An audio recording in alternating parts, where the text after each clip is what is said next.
আমাদের nail infection অথবা fungal infection, হ্যাঁ, আমাদের নখে যে ফাঙ্গাল ইনফেকশন গুলো হয়, এটা আমাদের খুব মেজর স্বাস্থ্য প্রবলেম তৈরি করে না, বাট এটা আমাদের অনেক বিরক্তিকর কারণ হয়। কারণ এটা থেকে আমাদের নখগুলো দেখতে খারাপ হয়ে যায়, নখগুলো মানে অনেকটা মোটা পুরু হয়ে যায়, হলুদ হয়ে যায়, নখের কোনাগুলো ভেঙে যায়, কালচে দাগ পড়ে এবং নখের যে ডিফর্মিটি, হ্যাঁ, ভঙ্গুর হয়ে যায়, নখগুলো দেখতে খুব খারাপ লাগে। এবং আরেকটা যে খুব বিরক্তিকর সেটা হচ্ছে আমাদের পাগুলো ঘামে এবং ঘামে বাজে গন্ধ আসে। অনেকে মোজা পরলে, মোজা খুললে বাজে গন্ধ আসে, সামাজিকভাবে একটা সোশ্যাল নিউসেন্স তৈরি করে, আমরা কোথাও গেলে বিব্রতকর হয়ে যাই।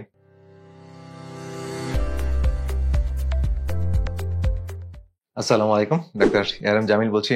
আশা করি যে যেখানে আছেন ভালো আছেন। আজকে যে বিষয়টা নিয়ে আলোচনা করব, এটা খুব কমনলি আমাদের মধ্যে প্রায় দেখা যায় এবং এটা আমরা যতটা না আমরা এটা নিয়ে সাফার করি তার চেয়ে বেশি এটা নিয়ে আমরা বিরক্ত হই। তো এই বিষয়টা হচ্ছে আমাদের নেইল ইনফেকশন অথবা ফাঙ্গাল ইনফেকশন, হ্যাঁ, আমাদের নখে যে ফাঙ্গাল ইনফেকশন গুলো হয়, এটা আমাদের খুব মেজর স্বাস্থ্য প্রবলেম তৈরি করে না, বাট এটা আমাদের অনেক বিরক্তিকর কারণ হয়। কারণ এটা থেকে আমাদের নখগুলো দেখতে খারাপ হয়ে যায়, নখগুলো মানে অনেকটা মোটা পুরু হয়ে যায়, হলুদ হয়ে যায়, নখের কোনাগুলো ভেঙে যায়, কালচে দাগ পড়ে এবং নখের যে ডিফর্মিটি, হ্যাঁ, ভঙ্গুর হয়ে যায়, নখগুলো দেখতে খুব খারাপ লাগে। এবং আরেকটা যে খুব বিরক্তিকর সেটা হচ্ছে আমাদের পাগুলো ঘামে এবং ঘামে বাজে গন্ধ আসে। অনেকে মোজা পরলে, মোজা খুললে বাজে গন্ধ আসে, সামাজিকভাবে একটা সোশ্যাল নিউসেন্স তৈরি করে, আমরা কোথাও গেলে বিব্রতকর হয়ে যাই। তো এটা নিয়ে আজকে একটু আলোচনা করব এবং এটা ঘরোয়া কিছু টিপস আপনাদের সাথে শেয়ার করব। তো তার আগে বরাবরের মতো আমরা ফাংশন মেডিসিনে যেহেতু রুট কজটা নিয়ে কাজ করি, সুতরাং আমরা এটার পিছনের কিছু ব্যাকগ্রাউন্ড, কি করলে আপনার এই ফাঙ্গাল ইনফেকশন গুলো হয়, নখে বা নখগুলো ভেঙে যায় এবং কি করলে এই সমস্যা থেকে পরিত্রাণ পাওয়া যায়, এই বিষয়গুলো নিয়ে একটু নলেজ শেয়ার করব। তো চলুন আমরা মূল ভিডিওতে যাই। তো আমরা যেটা বলছিলাম যে নখে ফাঙ্গাস আক্রমণ করলে এটা একটা ক্রনিক ইনফেকশন আর কি, হ্যাঁ, ফাঙ্গাসটা। তো এটা আমাদের যাদের পায়ের যে হাইজিন, হ্যাঁ, হাইজিন মানে যে পরিষ্কার পরিচ্ছন্নতার বিষয়টা, সেটা যদি নষ্ট হয়ে যায় তাহলে এই নখে ফাঙ্গাস ইনফেকশন হয়। তো নখে ফাঙ্গাস ইনফেকশনের সম্ভাব্য যে লক্ষণ, হ্যাঁ, প্রবাবল যে সিমটম গুলো, সেটা হচ্ছে নখগুলো ব্রিটেল মানে ভেঙে যায়, নখের কোনা ভেঙে যেতে পারে, নখের মাথা ভেঙে যেতে পারে, নখের মাঝখানে ফাটা ফাটা হয়ে যেতে পারে, বা আপনার খুব ড্রাই হয়ে যায়, এটা হতে পারে। এবং এটা অস্বস্তিকর, ডেফিনেটলি এটা দেখতে অস্বস্তিকর এবং এটা বিকৃত নখ, হ্যাঁ, ডিফর্মড নখ হয় এবং এটা অস্বাভাবিক বৃদ্ধি হয়, বা হয়তো কোনা অস্বাভাবিক বৃদ্ধি হয়ে গেছে, বা নখের তলা দিয়ে অনেক মোটা হয়ে গেছে, পুরু হয়ে গেছে, ফুলে উঠতেছে, নখের রং পরিবর্তন হয়ে যাচ্ছে, কোনো সময় এটা হলুদ রঙের বর্ণ ধারণ করে, কোনো সময় বাদামি বা কালচে ভাব বা ধূসর, এই জাতীয় ডিফারেন্ট কালারে সেটা বিন্যস্ত হয়। এছাড়া একাধিক নখে একসাথে সংক্রমণ হতে পারে। অনেক সময় পায়ের গ্রেড টো বা বুড়ো আঙ্গুলে বেশি এটা হয়, বাট অনেক সময় যদি এটা বেশি হয় তাহলে এটা দেখা যাচ্ছে যে পায়ের অন্যান্য আঙ্গুলেও নখে ছড়িয়ে যায়। এছাড়া পা থেকে খুব দুর্গন্ধ বা ব্যাড স্মেল আসে, সেটা তো আমরা বলেছি। এবং অনেক সময় নখকুনি, যেটা নখটা ডিফর্ম হয়ে যদি পাশে এটা ভিতরের দিকে চলে মাসেল গুলো টাচ করে, তখন কিন্তু পেইন শুরু হয়, ব্যথা হয়। তো এটাও কিন্তু একটা প্রবলেম। তো এটা প্রথম দিকে বললাম যে এটা বিপজ্জনক প্রবলেম না, বাট এটা খুব বিরক্তিকর এবং এটা আপনার সৌন্দর্য নষ্ট করে এবং সামাজিক নিউসেন্স তৈরি করে এবং এটা নিজের কনফিডেন্স আপনি কমিয়ে দিবে।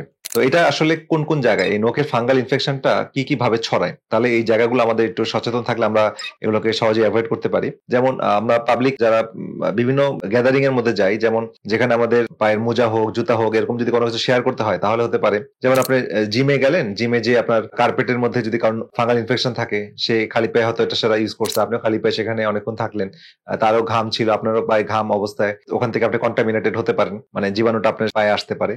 এছাড়া পাবলিক সুইমিং পুলে এটা অনেক সময় জীবাণু থাকে, সেখানে অনেক সময় স্কিনে বা নখে চলে যায়। এছাড়া জুতার দোকানে, এটা ইম্পর্টেন্ট, জুতার দোকানে আপনি ট্রায়াল দেওয়ার সময় আপনারা মোজাটা খুলবেন না, আপনার মোজাটাই ব্যবহার করবেন, কারণ অনেক সময় অনেকে মোজাও প্রোভাইড করে, আর এই জন্য ব্যবহার করা মোজা সেগুলো করা যাবে না। এবং জুতা ব্যবহার করার ক্ষেত্রে ড্রাই বিষয়টা খেয়াল রাখতে হবে, আর অন্যের জুতা বা মোজা ব্যবহার করা থেকে বিরত থাকতে হবে।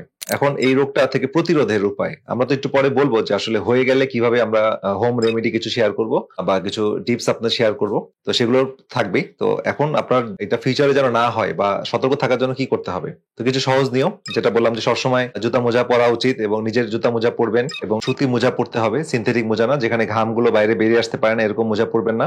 এবং জুতাটাও সিনথেটিক না হয়ে লেদারের জুতা হলে ভালো হয়। আর খালি পায়ে থাকতে হয় তাহলে অবশ্যই পা রাতের বেলা হোক বা দিনে যে কোনো সময় ভালোভাবে গরম পানি বা হালকা কুসুম গরম পানি এবং সাবান দিয়ে ধুয়ে নিতে হবে। অন্যের জুতা বা মোজা ব্যবহার করা যাবে না।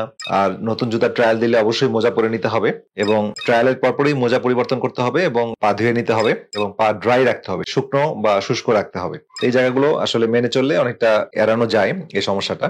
এখন আমরা কিছু ন্যাচারাল থেরাপি বলবো। তো তার আগে কিছু জিনিস শেয়ার করি, সেটা হচ্ছে ফাঙ্গাল ইনফেকশন একটা ক্রনিক ইনফেকশন এবং এটার চিকিৎসাটা কিন্তু ওভারনাইট হবে না, অর্থাৎ আপনি একটা ট্যাবলেট বা একটা ক্রিম ব্যবহার করলেন, পরের দিন এটা ক্লিন হয়ে যাবে, সেটা এরকম না। ফাঙ্গাল ইনফেকশনটা সাধারণত যাদের রোগ প্রতিরোধ ক্ষমতা কম, ইমিউনো কম্প্রোমাইজ, তাদের ক্ষেত্রে হয়। তো ফাঙ্গাসটার একটা এক্সাম্পল দিই, ফাঙ্গাসের পরিবেশটা, যেমন আপনি ব্যাঙের ছাতা সম্পর্কে সম্পর্কে জানেন। তো ব্যাঙের ছাতাটা কোথায় হয়? দেখবেন যে বড় একটা গাছ, সেই গাছের গুঁড়িতে গাছের গায়ে হয় এবং এই গাছটা কি হয়? বৃষ্টির দিনে গোড়াটা ভিজা থাকে, স্যাঁতসেঁতে থাকে, সূর্যের আলো নিচের দিকে পৌঁছায় না কারণ গাছের উপরে লতাপাতা আছে। তো জায়গাটা কিন্তু অন্ধকার, স্যাঁতসেঁতে, ভিজা থাকে। তো এইসব জায়গায় কিন্তু মাশরুম বা ব্যাঙের ছাতাগুলো হয় এবং ব্যাঙের ছাতা বা মাশরুম যেটা এটা কিন্তু একটা ফাঙ্গাস।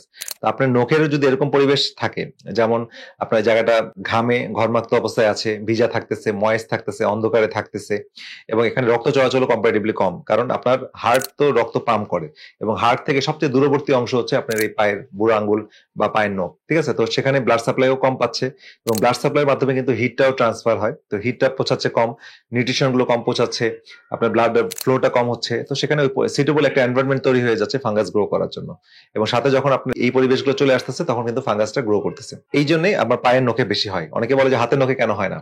কারণ এই পায়ের নখ এবং হাতের নখের মধ্যে এই পরিবেশগত পার্থক্য আছে, এই জন্য পায়ের নখে বেশি হয়। আচ্ছা, এখন আমরা কিছু হোম রেমেডি আপনাদের সাথে শেয়ার করবো। তার আগে বলে নিই, যেহেতু আমি বলেছি যে এটা একটা immuno compromise state, immuno compromise স্টেটের ক্ষেত্রে সবচেয়ে যে মূল কারণটা আমরা দেখি সেটা হচ্ছে ভিটামিন ডি এর অভাব। ভিটামিন ডি টা যদি আমাদের বাড়াতে পারি, যেমন আপনার সানলাইট, সূর্যের আলোতে কিন্তু ফাঙ্গাস গ্রো করে না। যেখানে দেখবেন যে কড়া রোদ বা প্রচুর রোদ থাকে সেখানে কিন্তু মাশরুম বা হয় না। আর মাশরুম হয় ওই পরিবেশে সূর্যের আলোর মাধ্যমে যদি ভিটামিন ডি টা প্রবেশ করে শরীরে, সুতরাং আপনার যখন ভিটামিন ডি টা আপনার পর্যাপ্ত শরীরে বেশি থাকবে তখন কিন্তু ফাঙ্গাস হওয়ার প্রবণতা কমে যাবে। তো যাদের এই ঘন ঘন রিপিটেড ইনফেকশন হচ্ছে ফাঙ্গাস, তারা শরীরে ভিটামিন ডি টা চেক করবেন এবং ভিটামিন ডি বাড়িয়ে রাখবেন আপনি ডাক্তারের সাথে কথা বলে, অথবা প্রয়োজনে সাপ্লিমেন্ট গ্রহণ করবেন। আমরা এই নেইল ফাঙ্গাস দূর করার জন্য অনেক সময় অনেক কেমিক্যাল ওষুধ ব্যবহার করি, তো যেটা আমাদের ডেফিনেটলি কিছুটা উপকার তো দেয়, কিন্তু অনেক সময় আমরা এটা থেকে পরিত্রাণ পাই না। তো ন্যাচারাল কিছু পদ্ধতি, যেটা কোনো পার্শ্ব প্রতিক্রিয়া নেই, যেটা আমরা আজকে আপনাদের সাথে শেয়ার করবো এবং আপনারা এটা বাসায় এটা ব্যবহার করেন এবং আশা করি আপনারা এটা রেজাল্ট পাবেন। তো সেটার জন্য যেটা করতে হবে সেটা হচ্ছে আপনার একটা গামলা লাগবে, বড় একটা গামলা লাগবে এবং গামলাতে আপনার 4/1 কাপ বেকিং সোডা নেবেন এবং হাফ কাপ আপনার হোয়াইট ভিনেগার নেবেন এবং আপনার একটা স্পঞ্জ বা স্ক্রাব বা সাদা একটা ব্রাশ, সফট ব্রাশ হতে পারে, এবং আমরা স্পেশালি একটা অ্যান্টিফাঙ্গাল অয়েল আমরা প্রিপেয়ার করেছি আমাদের পেশেন্টদের আমরা দেই। তো এখন যেটা করতে হবে সেটা হচ্ছে এটা ধারাবাহিকতা। আমি প্রথমে বলেছি যে এটা ধারাবাহিকতা রাখতে হবে। প্রতিদিন রাতের বেলা আপনার যখন বাসায় আসবেন, অফিস থেকে আসবেন, আপনার এই ঘুমাতে যাওয়ার আগে এই থেরাপিটা নিয়ে তারপর আপনি ঘুমাতে যাবেন এবং এই গামলাতে কুসুম গরম পানি নিলেন, এতটুকু পানি নেবেন যেন পাটা আপনার পানির নিচে ডুবে থাকে এবং এই পানিতে আপনার বেকিং সোডা 1/4 কাপ মানে 4/1 কাপ এবং হোয়াইট ভিনেগার, সাদা ভিনেগার হাফ কাপ দিয়ে ভালোভাবে মিশাবেন। মিশিয়ে পাটা সেখানে মিনিমাম আধা ঘন্টা পায়েটা ডুবিয়ে রাখবেন, দুইটা পা একসাথে। তো ডুবিয়ে রাখার পর পানিটা ফেলে দিবেন আধা ঘন্টা পর এবং তারপরে যে আপনার স্পঞ্জ বা স্ক্রাব আছে সেটা দিয়ে আপনি জাস্ট পায়ের নখের কোনাগুলো আস্তে আস্তে ব্রাশ করবেন। ব্রাশ করে সেখানে ফাঙ্গাস গুলো অনেকটা সফট হয়ে থাকবে, কারণ এই সলিউশনে সেটা লুজ হয়ে যাবে, সেটা আপনাকে ব্রাশ করে এটাকে উঠিয়ে ফেলতে হবে।